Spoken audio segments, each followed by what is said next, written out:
Hi everyone! Welcome to the Empath Tarot Guides. We will be having love reading, timeless and general. Take what resonates lang po. Maybe some part of the reading, makaresonate kayo, some part of it hindi. Totally makaresonate, parang kwento ninyo ito. O hindi naman kaya dahil maraming mga energies, iba't ibang mga kwento ng buhay pag-ibig, iba't ibang mga sitwasyon, o maraming mga love energies. Tignan po natin kung ano ang ating masasagap sa reading na ito. 2025, kung kayo ay nalulumbay, kung kayo ay nasasaktan sa inyong relasyon, siguro mas maganda that this year, mas pakamahalin nyo muna ang sarili ninyo. Magtuon kayo, mag-focus kayo sa sarili ninyo, magpaganda kayo, magpakagwapo kayo. Yung mga taong nag-i-ignore sa inyo, ignore nyo rin. Huwag kayo maghahabol.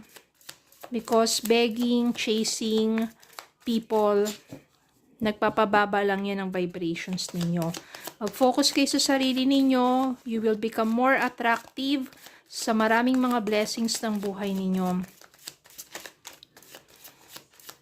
Hindi nyo namamalayan yung mga naka-block dyan, unblock na pala. O yung person ninyo ang maghahabol sa inyo, especially, mararamdaman nila yan yung energy ninyo. Kung nagiging successful na kayo, gumaganda, maayos ang inyong buhay, sila yung manghihinayang sa inyo. Okay, continue to be good in life. At wag na kayo mag-aksayan ng panahon,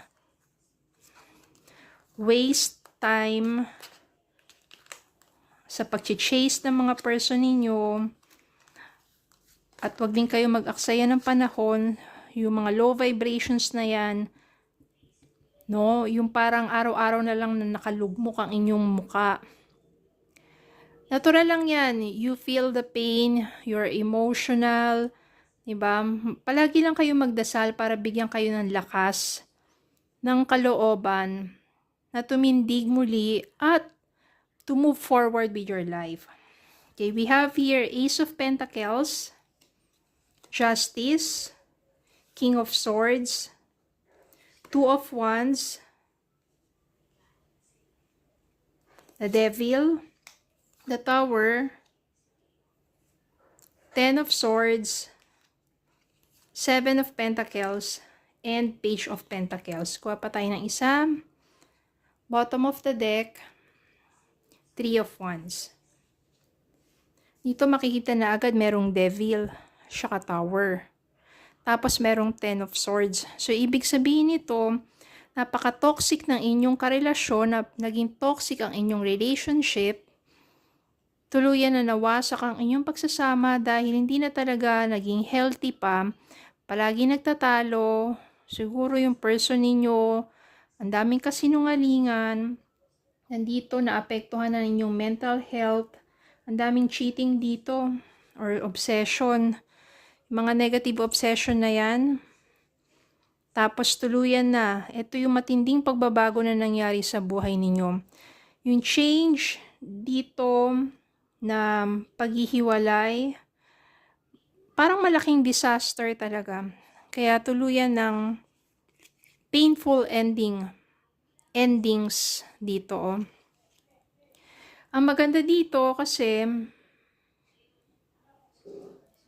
Ace of Pentacles, may panibagong opportunity na darating sa buhay mo for love and also for money na makakapagsimula ka muli.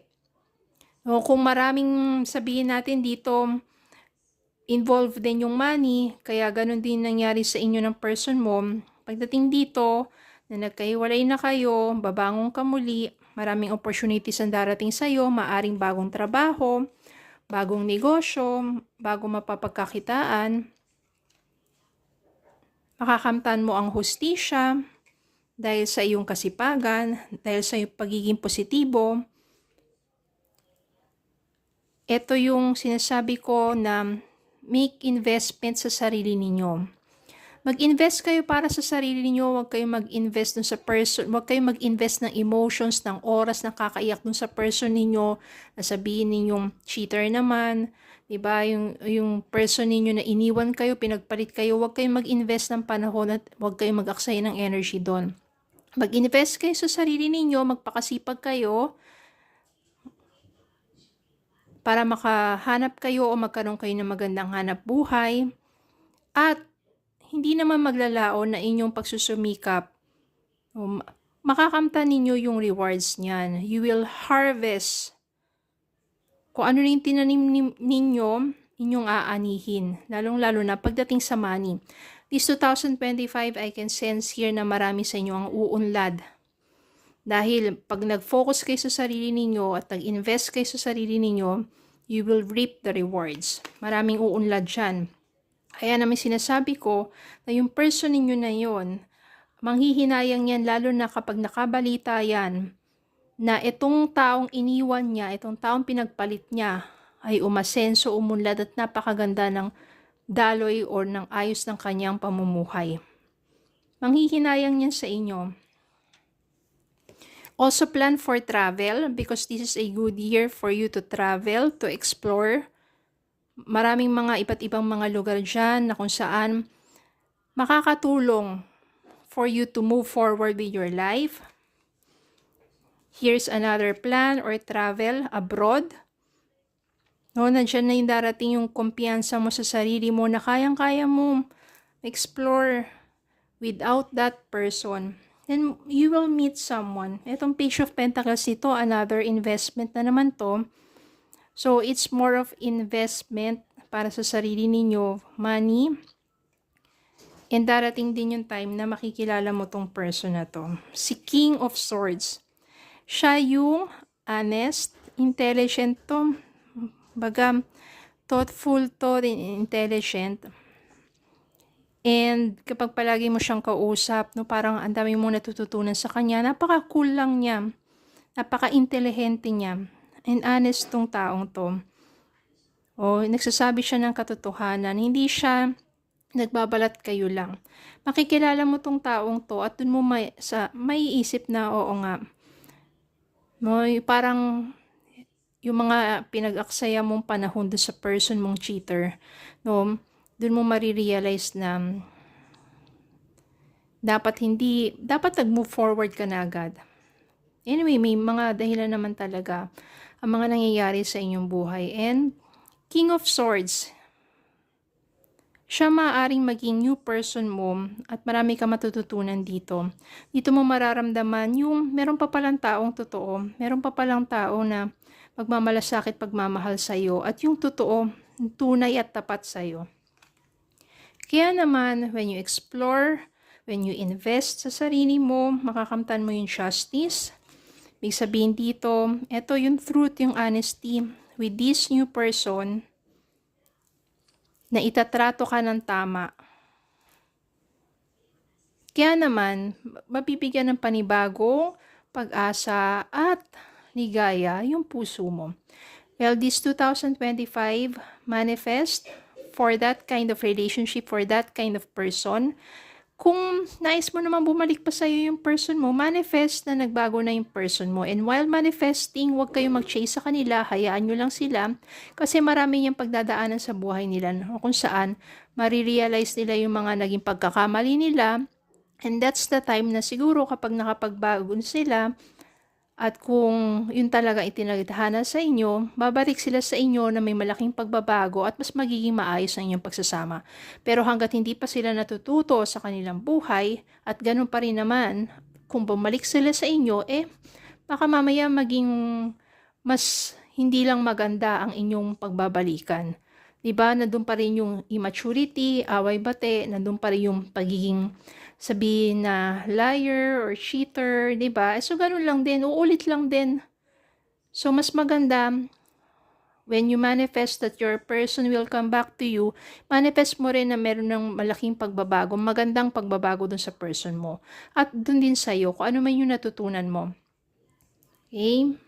Or for manifesting for a new person, manifest for a true, loving person in your life. At habang nagmamanifest kayo ng ganyan, mag-focus din kayo sa sarili ninyo. Continue to be a good person and mag-invest kayo sa sarili ninyo. Kaya nga dito, ayan, put yourself first. Loving yourself makes you more romantically attractive. Kapag love ninyo ang sarili ninyo, nag-invest kayo sa sarili ninyo, nagpapaganda kayo, hindi nyo parang ang bigat at saka ang pangit ng aura ninyo, 'di ba? Kitang-kita kasi sa mukha sa aura ninyo eh. Pero pag nag-invest kayo sa sarili niyo, magpakaganda kayo, mag-exercise kayo, ganyan, always smile, be happy, be grateful sa life. No, you will attract more blessings, pati yung mga romantic partners na yan. And maybe you will also attract your person back to you. Wag mong hayaan na parang nakalugmok ka, ang pangit ang bigat ng aura mo, yung papakapangit ka na o nagiging pangit ka na dahil 'di ba, hindi mo inaayos ang sarili mo. Tapos pag nakita ka ng person mo, ay, tama lang na, iniwan ko 'yan. Pero dapat iba, dapat sayang, 'di ba, napakaganda niya ngayon. Manghihinayang siya sa iyo. Dapat ganun, okay? So, put yourself first, self-love and care. Then, you will attract more blessings into your life. Okay, so yun lang po. Maraming salamat po for watching. Please don't forget to like, share, comment, subscribe, follow me on Facebook and YouTube. Have a good day po and God bless.